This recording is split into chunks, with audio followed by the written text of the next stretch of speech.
Hello दोस्तों, आज हम लोग एक बहुत ही इम्पोर्टेंट टॉपिक पे डिस्कशन करने वाले हैं। आज हम लोग बात करने वाले हैं इंडिया जापान के रिलेशंस के बारे में और कैसे ये दोनों क्वाड मेंबर्स एक दूसरे को लगातार सपोर्ट करते आ रहे हैं और कैसे रिश्ते और भी ज़्यादा मजबूत इंडिया जापान के हो रहे हैं। अभी रिसेंटली आपने देखा होगा 31 मार्च 2022 को जीका जो है, जिसका मतलब है जापान इंटरनेशनल कोऑपरेशन एजेंसी, इन्होंने ग्रांट दिया है इंडिया को। कितने का यहाँ पे बताया जा रहा है, 133 मिलियन यूएस डॉलर का ग्रांट इंडिया को, गवर्नमेंट ऑफ इंडिया को दिया गया है। ये ग्रांट किस लिए दिया गया है? ताकि यहाँ पे जो प्रोजेक्ट हो सके, स्टार्ट हो सके। कहाँ पे? अंडमान एंड निकोबार आइलैंड में। ये प्रोजेक्ट जो है यहाँ पे आप देखिए मेनली पावर सप्लाई को लेके है। बताया जा रहा है कि जो साउथ अंडमान निकोबार आइलैंड में है, डीजल बेस्ड जो पावर जनरेशन है इसको रिप्लेस कर दिया जाएगा और टोटली जो है रिन्यूएबल पावर सप्लाई यहाँ पे लाया जाएगा। ये प्रोजेक्ट बताया जा रहा है फरवरी 2024 तक कंप्लीट कर दिया जाएगा। अब देखिए अंडमान एंड निकोबार आइलैंड आपको पता होगा इंडिया का 30% इकोनॉमिक जोन बनाता है। अब आप बोलेंगे इकोनॉमिक जोन क्या होता है? देखिए इसका पूरा मतलब हो जाता है एक्सक्लूसिव इकोनॉमिक जोन। ये कॉन्सेप्ट आप देखेंगे थर्ड यूनाइटेड स्टेट्स नेशन का जो कॉन्फ्रेंस हुआ था वहाँ पे ये आप देखेंगे इसको अडॉप्ट किया गया था। 200 नॉटिकल माइल के अंदर तक जो भी आप देखेंगे, लैंड से 200 नॉटिकल माइल तक आप सी में जितना भी स्पेस है, जो भी एरिया है वो उस कंट्री को बिलोंग करता है। तो वहाँ पे आप फिशिंग करें, ड्रिलिंग करें, माइनिंग करें, जो मन में आए करें, वो आपका एक्सक्लूसिव इकोनॉमिक जोन होता है, उसका हक होता है। तो जिस तरह से अंडमान एंड निकोबार आइलैंड आपको पता है इंडिया से बहुत, आप बे ऑफ बंगाल से आप नीचे देखेंगे तो वहाँ पे बताया जाता है कि 30% एक्सक्लूसिव इकोनॉमिक जोन इंडिया का वहाँ पे आपको मिल जाएगा। साथ ही साथ में आप देखेंगे यहाँ वर्ल्ड का मोस्ट प्रिमिटिव और वल्नरेबल ट्राइब भी आपको ग्रुप दिख जाएंगे और यहाँ पे डाइवर्स तरीके के फ्लोरा और फौना आपको देखने को मिलेंगे। कहाँ पे? यहाँ पे अंडमान एंड निकोबार आइलैंड पे। अब रिसेंटली हम देखेंगे गवर्नमेंट ऑफ इंडिया बहुत ही अलग अलग तरह के प्रोजेक्ट्स यहाँ पे डेवलपमेंट प्रोजेक्ट है उन्होंने स्टार्ट किया है। जैसे 100 मिलियन प्लान का अनाउंसमेंट हुआ था 2015 में, जहाँ पे बात ये किया गया था कि हम लोग अंडमान एंड निकोबार आइलैंड को डेवलप करेंगे, इंडियाज़ फर्स्ट मैरीटाइम हब बनाएंगे इसको। उसके बाद पता है जो हमारे प्राइम मिनिस्टर है नरेंद्र मोदी, इन्होंने 2018 में विजिट किया था यहाँ और अलग अलग प्रोजेक्ट से यहाँ पे आप देखेंगे उसका इनॉग्रेशन किया था। 2019 में देखेंगे लैंड रिक्लेमेशन भी वहाँ शुरू हुआ था, जहाँ पे पोर्ट्स, हार्बर्स और टूरिज्म सेक्टर को बढ़ावा देने के लिए यहाँ पे बहुत सारे काम किए गए हैं। उसके कुछ ही दिन बाद देखेंगे अगले साल यहाँ पे चेन्नई और Andaman Nicobar island internet connection से जोड़ा गया।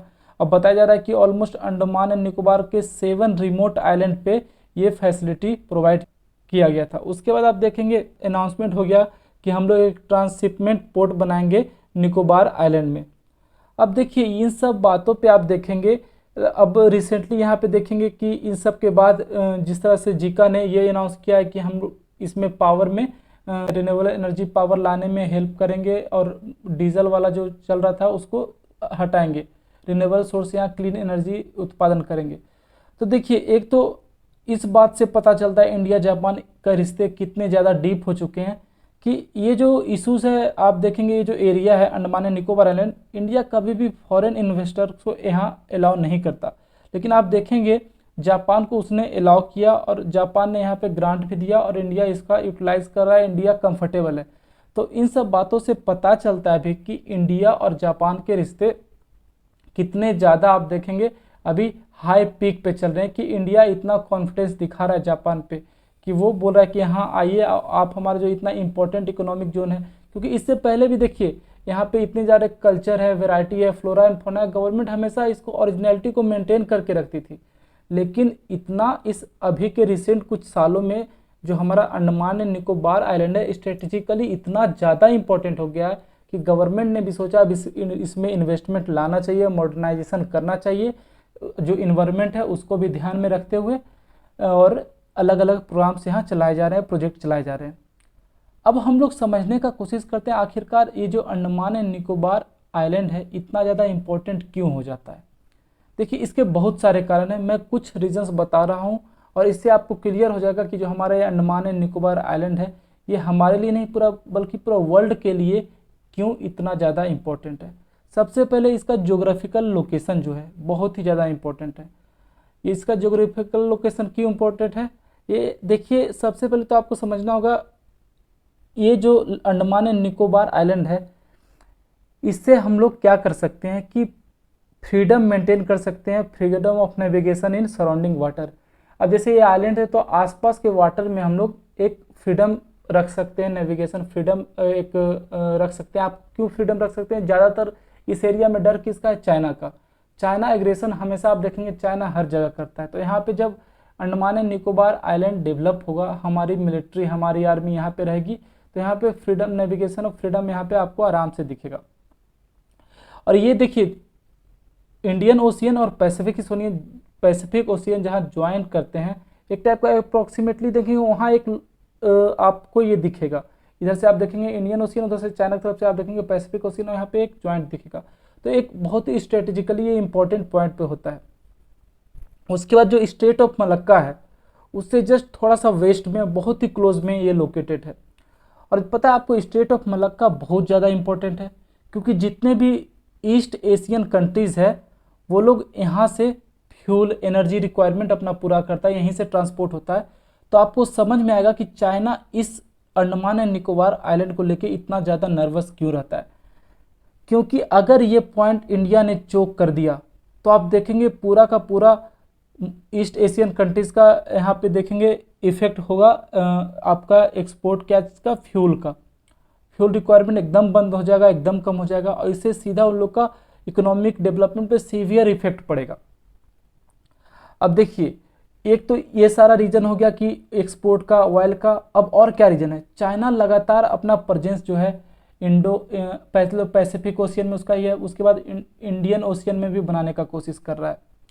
लेकिन इंडिया क्या चाहता है, इंडिया चाहता है कि इंडियन ओशियन आपका स्टेबल रहे, किसी का एक कंट्री का दबदबा नहीं रहे, सबके लिए इक्वली रहे। तो ऐसे में अगर इंडिया जापान के साथ मिलके इंडियन ओशियन में एक शांति बहाल करता है, अंडमान एंड निकोबार आइलैंड को डेवलप करता है, तो बहुत सारे आर्मी पर्सनल्स, मिलिट्री हमेशा वहाँ प्रेजेंट रहेंगे, जो एश्योर करेंगे कि चाइना का प्रेजेंस उस एरिया में ज़्यादा से ज़्यादा नहीं बने। तो इसलिए आप देखेंगे अलग अलग कंट्रीज़ भी इंडिया को इस बात पे सपोर्ट करती है, और आप देखेंगे हमेशा स्टांस रहा है अदर कंट्रीज़ का कि इंडो पैसिफिक हमेशा फ्री रहना चाहिए, ओपन रहना चाहिए, स्टेबल रहना चाहिए। तो इंडिया के लिए इसलिए भी आप देखेंगे कि जो ये अंडमान एंड निकोबार आइलैंड है अभी के टाइम में बहुत ज़्यादा इंपॉर्टेंट हो जाता है कंपेयर टू पहले करें, क्योंकि इसका जो अभी लोकेशन है, अभी सिचुएशन का जो डिमांड है, इसको देखते हुए आप देखेंगे ये बहुत ही ज़्यादा इम्पोर्टेंट हो जाता है। अब हम लोग समझने का कोशिश करते हैं कि जापान इतना ज़्यादा आप देखेंगे इन्वेस्ट क्यों कर रहा है अंडमान एंड निकोबार आइलैंड में लेके, इतना एक्साइटेड क्यों है, क्या वो हमारी मदद करना चाह रहा है। देखिए मदद तो सही है, वो करना चाह रहा है, पर हर कंट्री का अपना खुद का इंटरेस्ट होता है। जापान भी इस पॉलिसी को बहुत जोरदार तरीके से सपोर्ट करता है कि जो इंडियन ओशियन है वो ओपन एंड फ्री रहना चाहिए। क्यों, अगर चाइना का दबदबा इससे आगे चल के इस एरिया में हो जाता है पैसिफिक और इंडो पैसिफिक में, तो देखेंगे जो फ्यूल का ट्रांसपोर्ट होता है या अदर एक्टिविटीज़ जो भी होते हैं उसमें जापान को भी बहुत ज़्यादा प्रॉब्लम फेस करना पड़ेगा। तो इसलिए जापान देखेंगे इंडिया के जो स्टांस है उसको बहुत ज़्यादा सपोर्ट करता है। और जापान देखिए ना ही सिर्फ यहाँ पे आप देखेंगे गवर्नमेंट ऑफ इंडिया के साथ, बल्कि वेरियस स्टेट गवर्नमेंट के साथ भी अलग अलग प्रोजेक्ट्स में आप देखेंगे इन्वेस्ट कर रहा है। जैसे पुवर्टी एलिवेशन हो गया, इन्वेस्टमेंट प्रमोशन हो गया, इंफ्रास्ट्रक्चर डेवलपमेंट हो गया, इन सब सारे सेक्टर में जापान हमेशा भारत की मदद करता आ रहा है। अलग अलग सेक्टर जैसे हो गया agreement concerning reciprocal provision of supplies and services between their armed forces. उसके बाद आप देखेंगे और भी बहुत सारे प्रोजेक्ट्स हैं जैसे दिल्ली मुंबई इंडस्ट्रियल कॉरिडोर। तो ये सब आप देखेंगे जो सर्विस है बिटवीन देयर आर्म्ड फोर्सेस, ये सबसे पता चलता है कि कितना टाई ज़्यादा डीपनिंग हो चुका है, कितना एक दूसरे पे ट्रस्ट करते हैं। और आपको एक बात जान के हैरानी होगी कि इंडिया जो है लार्जेस्ट बायलेटरल डोनर, इंडिया का लार्जेस्ट बायलेटरल डोनर आपको पता है कौन है? जापान। और इंडिया जो है सिंस 2003 से सबसे ज़्यादा जो एड रिसीव किया है वो कंट्री है जापान से। मतलब यहाँ पे आप देखेंगे सीधा सीधी कि इंडिया जो है सबसे ज़्यादा एड किससे रिसीव करता है, जापान से, और जापान सबसे ज़्यादा एड किसको देता है, इंडिया को। तो इन सब बातों से आपको अभी तक आइडिया लग गया होगा कि कितना ज़्यादा कंट्रीज एक दूसरे को साथ चल रहे हैं। तो फिर सवाल यही उठता है कि इतना सब कुछ हम लोग प्रोजेक्ट कर रहे हैं, तो क्या हम लोग सिर्फ चाइना को काउंटर करने के लिए कर रहे हैं? देखिए, रीजन यहाँ सिर्फ एक नहीं है कि हम लोग को चाइना का काउंटर करना है, हम लोग को अपना भी डेवलपमेंट देखना है। कंट्रीज भी अपना इंटरेस्ट देखती है। जापान भी देख रहा है कि इंडिया के साथ टाई जब बढ़ाएगा चाइना के अगेंस्ट, जब हम लोग मजबूत होंगे तो चाइना को सही से काउंटर कर पाएंगे। ये तो एक नॉर्मल सा रीजन हो गया। प्लस हम लोग चाहते हैं जो इंडो पैसिफिक है वो ओपन रहे, फ्री रहे ट्रेड के लिए, सब आराम से ट्रेड कर पाए। क्योंकि आपको पता है ये बहुत ही एक आप देखेंगे बिजी ट्रेड रूट है। आप यहाँ पे फ्यूल का ट्रांसपोर्ट हमेशा देखेंगे, अलग अलग कमोडिटीज़ का ट्रांसपोर्ट होता है। तो इसलिए इंडिया यहाँ पे इंश्योर करना चाहती है कि किसी भी एक कंट्री का इस एरिया में दबदबा नहीं रहे, ये पूरी तरह से ओपन रहे सभी के लिए सिक्योर रहे, इस एरिया में प्रोस्पेरिटी रहे।